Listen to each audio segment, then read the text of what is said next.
Prototyping on a shoestring, the build, measure, learn cycle. The build, measure, learn cycle, also known as the lean startup methodology, is a systematic entrepreneurship approach focusing on rapid experimentation and iteration. Eric Ries popularized it in his book, The Lean Startup. According to this approach, startups should focus on building a minimal viable product, MVP, and then measuring its performance through analytics and other forms of data. Based on this data, the startup can make informed decisions about what to do next, whether iterating on the MVP, pivoting to a new direction, or scaling up. Prototyping on a shoestring refers to the idea that startups should aim to create prototypes or MVPs with limited resources, often using agile development techniques and lean principles. This allows them to test their assumptions quickly and cheaply rather than investing a lot of time and money into a product that may not be viable.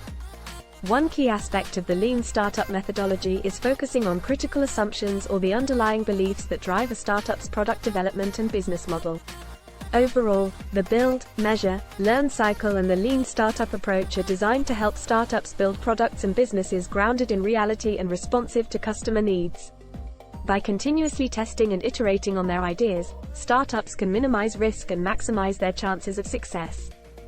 Entrepreneurs can follow these steps to apply the build, measure, learn cycle to their product idea. Define the problem. Start by defining the problem you are trying to solve with your product. Identify your target customer and the specific pain points or needs your product will address. 2.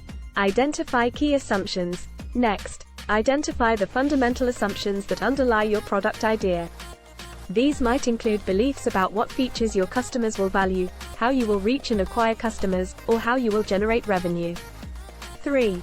Build a minimal viable product, MVP. Based on your key assumptions, create a minimal viable product, MVP, that allows you to test these assumptions as cheaply and quickly as possible. An MVP is a basic version of your product that includes only the essential features required to solve the problem and test your assumptions. 4. Measure performance. Once you have an MVP, start collecting data on how it is being used and how it is performing. 5. Analyze results and learn.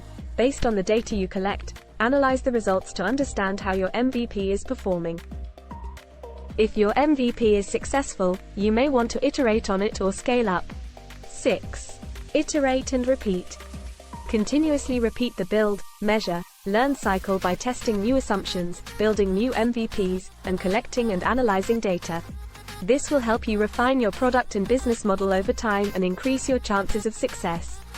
In conclusion, the build, measure, learn cycle is an effective and efficient approach to prototyping on a shoestring budget. By creating a minimum viable product, MVP, and gathering feedback from users, teams can quickly iterate and improve their product without wasting time and resources on features that may not be useful. With the right mindset and approach, even the smallest of startups can compete with the biggest players in their industry. We hope this video helped answer your questions. If so, give us a like, and follow us.